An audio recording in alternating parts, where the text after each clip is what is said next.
Assalamualaikum warahmatullahi wabarakatuh. Halo semuanya, perkenalkan nama aku Navia Nur Aini dengan NPM akhir 226.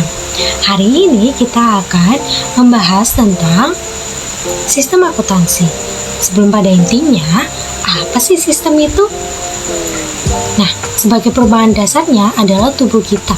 Tubuh kita ini kan terdiri dari berbagai banyak sistem, salah satunya yaitu sistem pernapasan.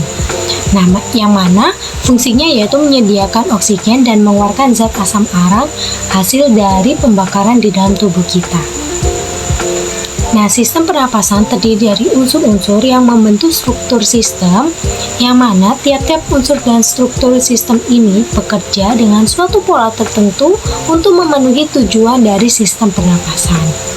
Struktur pernapasan ini kan terdiri dari unsur hidung, tenggorokan, paru-paru, pembuluh darah, dan darah. Tiap-tiap unsur tersebut memiliki fungsinya tertentu dan bekerja dengan proses tertentu dalam mencapai tujuan sistem pernapasan.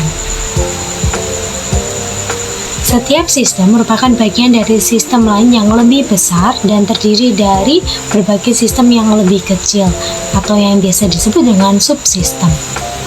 Dari penjelasan aku tadi dapat ditarik kesimpulan bahwa sistem adalah sekelompok unsur yang erat satu dengan yang lainnya yang berfungsi bersama-sama untuk mencapai tujuan tertentu. Selanjutnya yaitu pada penjelasan sistem akuntansi. Sistem akuntansi adalah yang pertama kita akan membahas formulir. Formulir adalah dokumentasi yang merekam terjadinya transaksi. Contohnya itu kayak faktur penjualan, terus bukti kas keluar, dan cek. Selanjutnya yaitu jurnal. Nah, jurnal ini adalah catatan akuntansi yang digunakan untuk mencatat, mengklasifikasi, dan meringkas data keuangan dan data-data lainnya. Nah, sumber informasi jurnal yaitu dari formulir yang tadi. Setiap data transaksi diklasifikasikan menurut penggolongannya. Dari penggolongan tersebut kita dapat mengetahui jumlah rupiah transaksi tertentu yang kemudian diposting ke akun terkait dalam buku besar. Nah, setelah diupload ke buku besar, kita bisa juga merinci lebih lanjut dengan menggunakan buku pembantu. Contohnya, jika akun piutang dagang yang tercantum dalam posisi keuangan perlu dirinci lebih lanjut menurut nama debitur dan jumlahnya sekitar 40 orang, nah dapat dibentuk buku pembantu yang berisi akun-akun pembantu piutang kepada tiap-tiap debitur tersebut. Selanjutnya, tahap terakhir yaitu laporan atau hasil akhir proses akuntansi, seperti laporan keuangan. Nah, laporan keuangan kan ada 5, yaitu yang pertama, laporan laba rugi, laporan perubahan ekuitas, lalu ada laporan posisi keuangan, laporan arus kas, dan catatan akhir laporan keuangan. Selain ada laporan keuangan tadi, juga ada laporan beban pemasaran, laporan HPP, laporan beban pokok penjualan, dan lain-lain. Apa sih perbedaan sistem dan prosedur? Untuk lebih lanjutnya akan dijelaskan oleh teman saya. Nah, untuk memperjelas pengertian dari sistem dan prosedur itu ada contoh yaitu sistem penjualan tunai dalam suatu toko buku. Nah, jadi sistem ini tuh dirancang untuk melaksanakan salah satu kegiatan pokok toko buku yaitu penjualan tunai. Sistem penjualan tunai ini terdiri dari 6 prosedur. Yang pertama yaitu prosedur order penjualan, yang kedua yaitu prosedur penerimaan kas, yang ketiga yaitu prosedur penyerahan barang, yang keempat yaitu prosedur pencatatan penjualan, yang kelima yaitu prosedur pencatatan penerimaan kas dari penjualan tunai, dan yang terakhir yaitu prosedur rekonsiliasi bank. Nah, yang pertama yaitu prosedur order penjualan. Jadi prosedur ini digunakan untuk melayani pembeli yang akan membeli barang. Prosedur ini dilaksanakan oleh bagian penjualan dengan mengisi faktur penjualan tunai dengan informasi antara lain pertama jenis buku, yang kedua kuantitas harga satuan, lalu ada juga total harga. Nah, faktur penjualan tunai ini dibuat oleh bagian penjualan sebanyak 3 lembar. Lembar pertama yaitu diserahkan kepada pembeli untuk kepentingan pembayaran harga buku ke bagian kasa. Lalu yang kedua yaitu lembar kedua diserahkan kepada bagian pembungkusan bersamaan dengan penyerahan buku yang dipilih oleh pembeli. Lalu lembar ketiga itu ditinggal sebagai arsip bagian penjualan. Nah, dari prosedur order penjualan ini tuh memiliki kegiatan klerikal. Nah, kegiatan klerikal ini tuh seperti yang pertama, menulis, menggandakan, menghitung, memberi kode, mendaftar, memilih, memindah, dan membandingkan. Sedangkan di prosedur order penjualan ini tuh kegiatan klerikal dibagi menjadi beberapa, yaitu ada menulis, menggandakan, menghitung, dan memberi. Nah, untuk menulis ini tuh maksudnya menulis data mengenai tanggal, kode barang, jenis, kuantitas harga, satuan, harga total, nama pramuniaga. Lalu untuk menggandakan ini maksudnya yaitu menggandakan faktur penjualan tunai dengan cara mengisi formulir tersebut lebih dari satu lembar. Lalu yang ketiga ada menghitung, yaitu menghitung perkalian harga satuan dengan kuantitas serta jumlah harga yang harus dibayar oleh pembeli. Lalu yang terakhir yaitu memberi, yaitu memberi kode dengan cara mencantumkan kode buku pada faktur penjualan tunai. Lalu yang kedua yaitu prosedur penerimaan kas. Nah, prosedur ini digunakan untuk melayani pembeli yang membayar harga buku sesuai yang tercantum dalam faktur penjualan tunai. Jadi prosedur ini dilaksanakan oleh bagian kasa dengan alat bantu register kas yang menghasilkan pita register. Jadi bagian kasa ini menerima faktur penjualan tunai lembar pertama yang seperti sudah saya jelaskan tadi, dan uang tunai dari pembeli. Lalu setelah uangnya diterima sesuai dengan jumlah yang tercantum dalam faktur penjualan tunai, bagian kasa membubuhkan cap lunas pada faktur tersebut dan menyerahkan faktur tersebut dilampiri dengan pita register kas kepada pembeli. Nah, pada prosedur penerimaan kas ini tuh terdapat kegiatan klerikal seperti menulis, menghitung, dan membandingkan. Menulis ini yaitu menulis data mengenai jumlah uang yang diterima oleh kasir dalam pita register kas dan membubuhkan cap lunas pada faktur penjualan tunai. Lalu yang kedua yaitu menghitung jumlah uang tunai yang diterima dari pembeli. Lalu yang terakhir adalah membandingkan, yaitu membandingkan jumlah harga yang harus dibayar oleh pembeli yang tercantum dalam faktur penjualan tunai dengan jumlah uang tunai yang diterima oleh bagian kasa. Lalu yang ketiga ada proses penyerahan barang. Jadi proses ini digunakan untuk melayani pengambilan barang oleh pembeli yang telah melakukan pembayaran ke bagian kasa. Nah, prosedur ini dilaksanakan oleh bagian pembungkusan dengan membandingkan faktur penjualan tunai yang telah dibubuhi cap lunas oleh bagian kasa dan dilampiri dengan pita register kas yang diterima dari pembeli dengan faktur penjualan tunai yang diterima dari bagian penjualan bersama dengan buku yang dipilih oleh pembeli. Nah, bagian pembungkusan ini membubuhkan cap sudah diambil pada faktur penjualan tunai, nah, lembar ke-1 dan lembar kedua. Kemudian menyerahkan buku beserta faktur penjualan tunai lembar kedua pada pembeli. Nah, selanjutnya bagian pembungkusan kemudian menyerahkan faktur penjualan tunai lembar ke-1 beserta pita register kas kepada bagian akuntansi. Nah, dari prosedur penyerahan barang ini tuh terdapat kegiatan klerikal seperti menulis dan membandingkan. Nah, menulis ini tuh menulis data mengenai penyerahan barang dengan cara membubuhkan cap sudah diambil pada faktur penjualan tunai.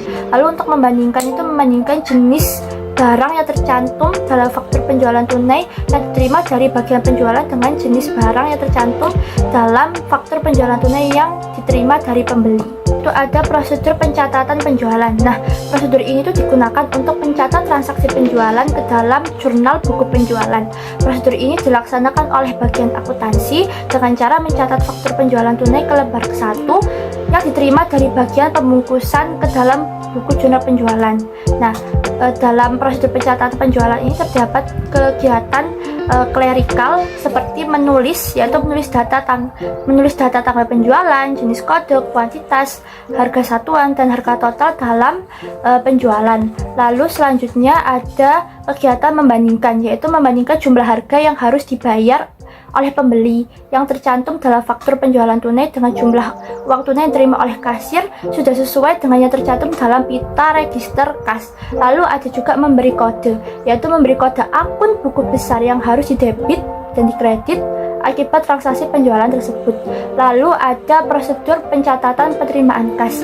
Prosedur ini itu digunakan untuk mencatat transaksi penerimaan kas ke dalam buku jurnal penerimaan kas. Prosedur ini dilaksanakan oleh bagian akuntansi dengan cara mencatat bukti setor yang diterima dari bagian kasa ke dalam buku jurnal penerimaan kas. Nah, prosedur ini itu terdiri dari berbagai kegiatan klerikal seperti membandingkan, menulis, dan memberi. Nah, untuk membandingkan jumlah rupiah yang tercantum dalam bukti store dengan jumlah rupiah yang tercantum dalam faktur penjualan nanti. Lalu untuk menulis ini tuh maksudnya menulis data tanggal penerimaan kas, sumber penerimaan kas, dan total kas yang di-store ke bank dalam jurnal penerimaan kas. Lalu untuk memberi ini yaitu memberi kode akun buku besar yang harus didebit dan dikredit akibat transaksi penerimaan kas dari penjualan tunai tersebut. Lalu yang terakhir yaitu prosedur rekonsiliasi bank. Nah, prosedur ini digunakan untuk mengawasi penerimaan kas dan penyetoran kas ke bank.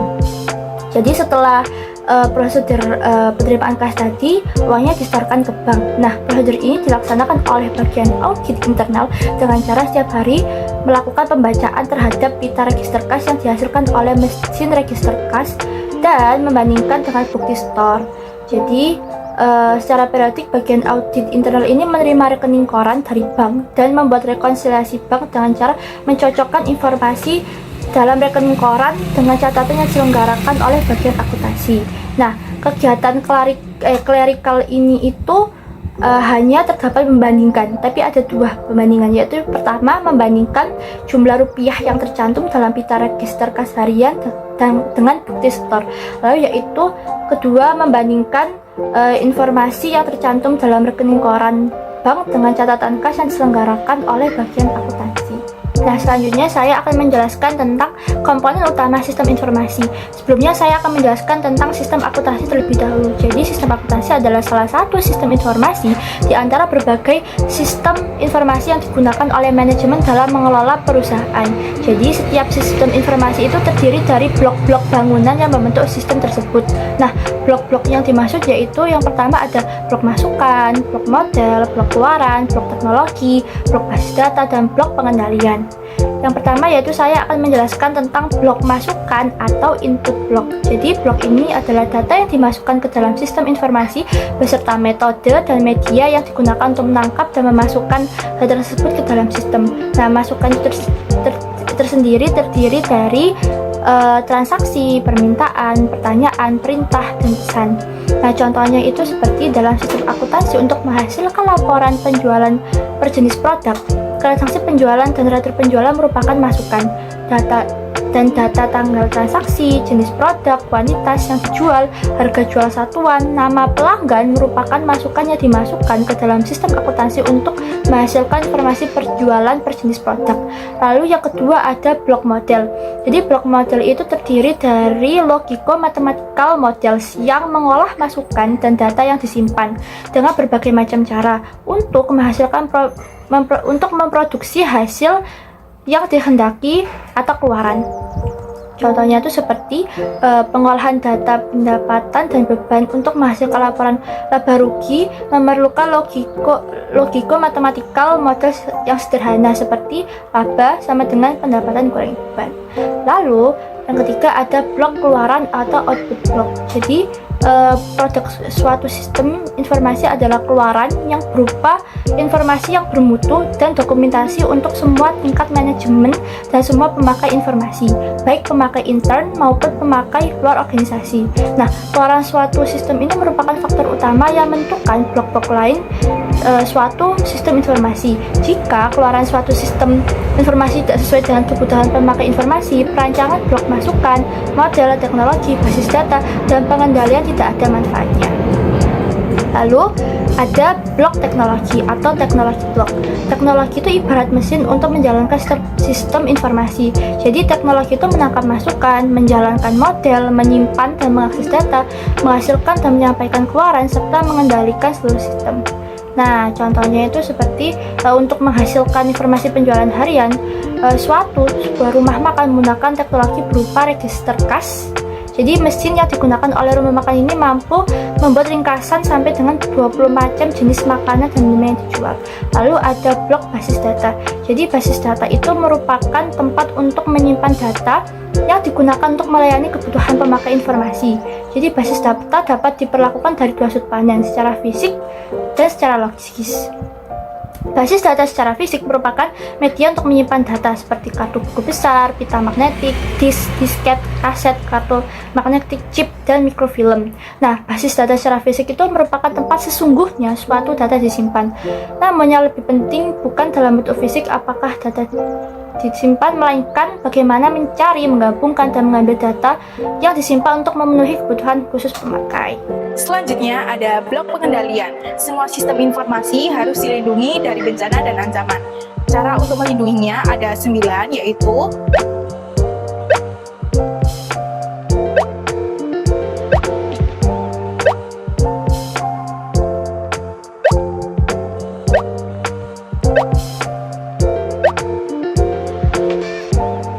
selanjutnya kita akan membahas sistem akuntansi dalam perusahaan manufaktur. Nah, sistem ini memiliki beberapa kegiatan pokok. Yang pertama ada desain dan pengembangan produk, kedua pengelolaan bahan baku menjadi produk jadi, dan yang terakhir penjualan produk jadi kepada pembeli. Nah, untuk menangani semua kegiatan pokok dalam perusahaan, umumnya dirancang sistem akuntansi yang terdiri dari sistem akuntansi pokok, sistem akuntansi utang, sistem akuntansi piutang, sistem akuntansi penggajian dan pengupahan, sistem akuntansi biaya, sistem akuntansi kas, sistem akuntansi persediaan, dan yang terakhir sistem akuntansi aset tetap. Yang pertama saya akan membahas sistem akuntansi pokok. Sistem ini terdiri atas dokumen, jurnal, buku besar, buku pembantu, dan juga laporan. Untuk alurnya ada di sini ya teman-teman. Nah, dokumen ada dua macam, yaitu dokumen sumber dan juga dokumen pembantu. Dokumen sumber sendiri adalah dokumen yang datanya dipakai sebagai sumber perencanaan ke dalam catatan akuntansi. Nah, untuk dokumen pembantu, seperti yang namanya pembantu, yaitu dokumen yang akan mendukung dokumen sumber yang sudah saya jelaskan tadi. Yang kedua ada sistem akuntansi piutang. Nah, sistem ini dirancang untuk mencatat transaksi terjadinya piutang dan berkurangnya piutang. Jaringan prosedur untuk mencatat terjadinya piutang yaitu prosedur order penjualan, prosedur persetujuan kredit, prosedur pengiriman barang, prosedur penagihan, prosedur pencatatan pertamanya piutang, prosedur distribusi penjualan. Yang kedua ada jaringan prosedur untuk mencatat terjadinya pengurangan piutang. Yang pertama, prosedur penerimaan retur penjualan, prosedur pembuatan memo kredit, prosedur penerimaan barang, prosedur pencatatan retur penjualan, prosedur pencatatan berkurangnya piutang, prosedur distribusi penjualan. Yang ketiga ada sistem akuntansi utang. Sistem akuntansi utang dirancang untuk mencatat terjadinya hutang dan juga mencatat berkurangnya hutang. Terjadinya hutang dikarenakan ada transaksi pembelian, dan berkurangnya hutang terjadi karena adanya retur pembelian dan juga pelunasan hutang.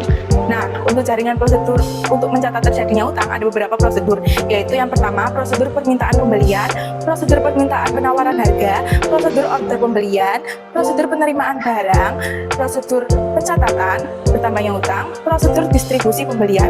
Yang kedua ada jaringan untuk mencatat terjadinya pengurangan hutang. Yang pertama ada proses pembuatan memo debit, proses pengiriman barang, proses pencatatan berkurangnya hutang, dan yang terakhir ada proses distribusi pembelian. Yang keempat ada sistem akuntansi penggajian dan pengupahan. Sistem ini dirancang untuk melakukan transaksi pembayaran gaji dan upah karyawan. Sistem ini memiliki beberapa jaringan prosedur, yaitu yang pertama prosedur pencatatan waktu hadir dan waktu kerja, prosedur pembuatan daftar gaji dan upah, prosedur pembayaran gaji dan upah, dan yang terakhir prosedur distribusi biaya gaji dan upah. Yang kelima ada sistem akuntansi biaya. Sistem ini dirancang untuk menangani pengendalian produksi dan juga pengendalian biaya. Sistem ini memiliki jaringan prosedur, yaitu prosedur order produksi dan prosedur pengumpulan biaya produksi dan non-produksi. Yang keenam ada sistem akuntansi kas. Sistem ini dirancang untuk menangani transaksi penerimaan dan pengeluaran kas. Jaringan prosedurnya ada beberapa, yaitu prosedur penerimaan kas, prosedur pengeluaran kas, dan juga prosedur kas kecil. Yang ketujuh ada sistem akuntansi persediaan. Sistem ini dirancang untuk mencatat transaksi yang bersangkutan dengan persediaan yang disimpan di gudang. Memiliki beberapa jaringan prosedur, yaitu prosedur pencatatan harga pokok produk jadi, prosedur harga pokok produk yang dijual, prosedur pencatatan harga pokok produk yang dikembalikan oleh pembeli, prosedur pencatatan harga pokok persediaan produk dalam proses, prosedur pencatatan harga pokok persediaan yang dibeli, prosedur pencatatan harga pokok yang dikembalikan ke pemasok, prosedur permintaan dan pengeluaran barang gudang, dan prosedur pencatatan harga pokok persediaan yang dikembalikan ke gudang, prosedur perhitungan fisik persediaan. Yang terakhir ada sistem akuntansi aset tetap. Sistem ini dirancang untuk mencatat transaksi yang berkaitan dengan aset tetap. Memiliki beberapa jaringan prosedur. Yang pertama ada prosedur pengadaan aset tetap, prosedur penghentian aset tetap, prosedur penyusutan aset tetap, dan yang terakhir prosedur penempatan aset tetap. Nah, sistem yang sudah saya sebutkan tadi menghasilkan berbagai dokumen yang dipakai sebagai dasar pencatatan ke dalam catatan akuntansi. Nah, bisa diilustrasikan di gambar berikut. Selanjutnya ada tujuan umum pengembangan sistem akuntansi. Yang pertama yaitu 1. Untuk memperbaiki pengendalian akuntansi dan pengecekan intat, yaitu untuk memperbaiki tingkat keandalan informasi akuntansi dan untuk menyediakan catatan yang lengkap mengenai pertanggungjawaban dan pelindungan kekayaan perusahaan. Yang kedua yaitu memperbaiki informasi yang dihasilkan oleh sistem. Kadangkala sistem yang digunakan memungkinkan tidak memenuhi kebutuhan manajemen baik dalam hal mutu, ketepatan penyajian, maupun struktur informasi yang terdapat dalam laporan. Yang ketiga yaitu mengurangi biaya klerikal. Tujuan dari penggunaan sistem yaitu untuk penghematan biaya.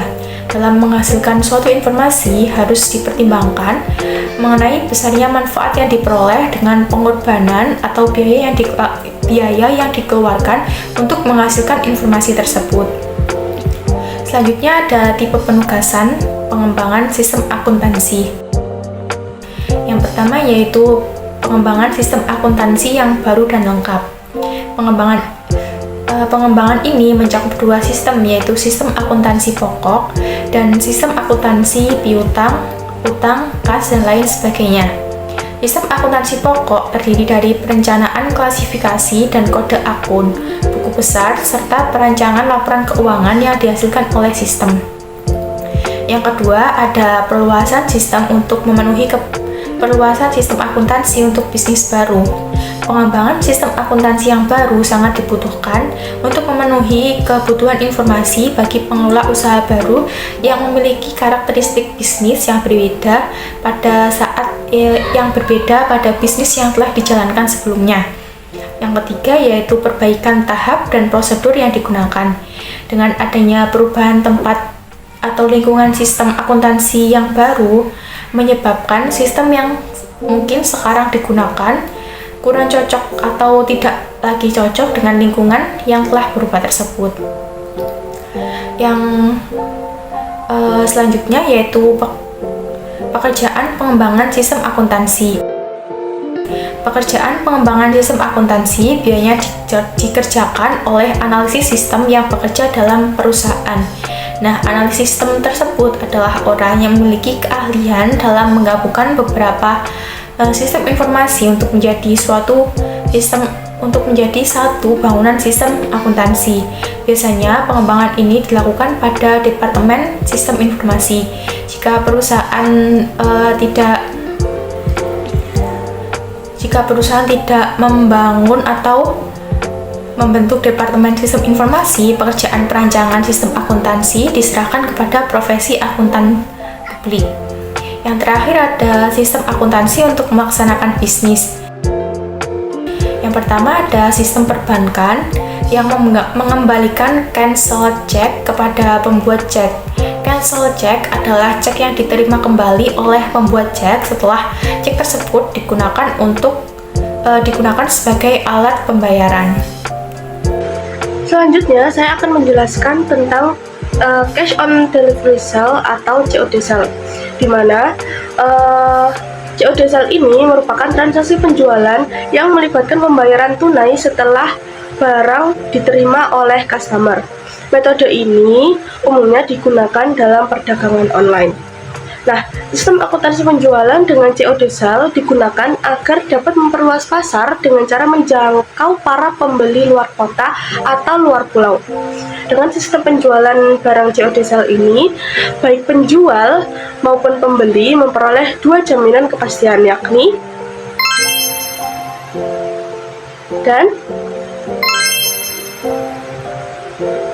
di sini merupakan contoh dari alur cash on delivery sale atau COD cell.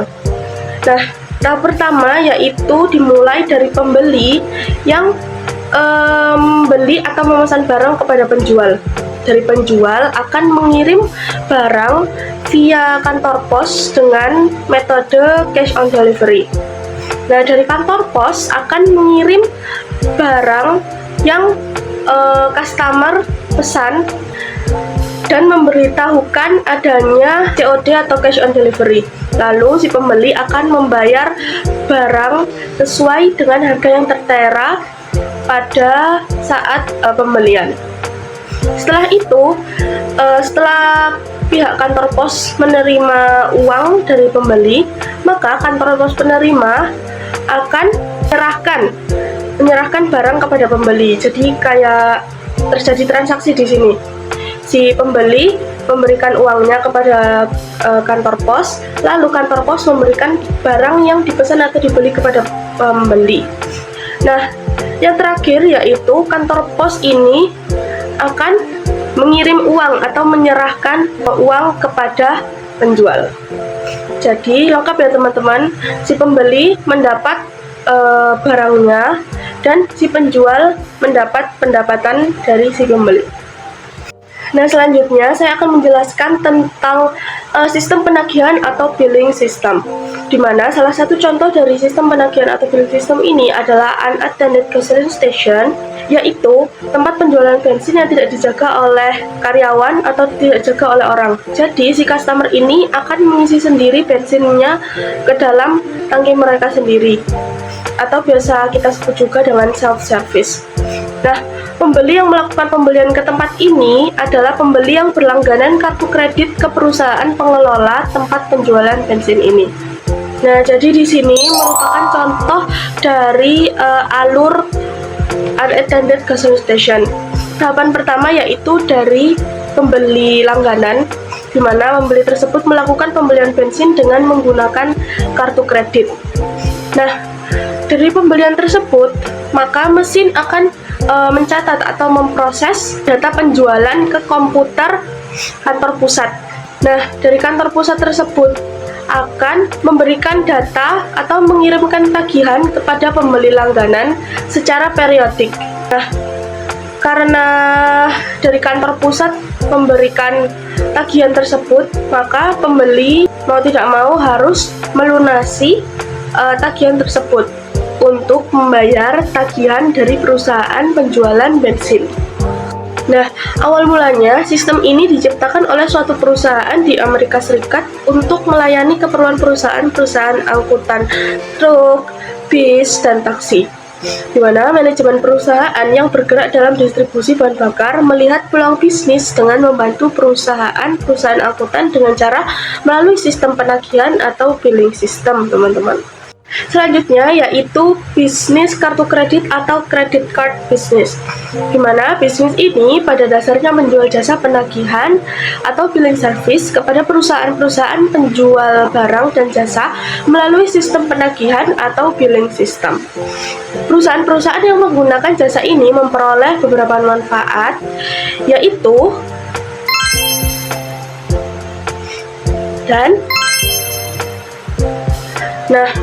tetapi teman-teman, sebelum perusahaan penerbit kartu kredit ini menerima customer untuk menggunakan jasanya, perusahaan penerbit kartu kredit harus mengumpulkan informasi keuangan dari calon pemegang kartu kredit atau credit card holder untuk menjadi jaminan apakah calon pemegang kartu kredit ini dapat membayar tagihan kartu kredit mereka di masa yang akan datang.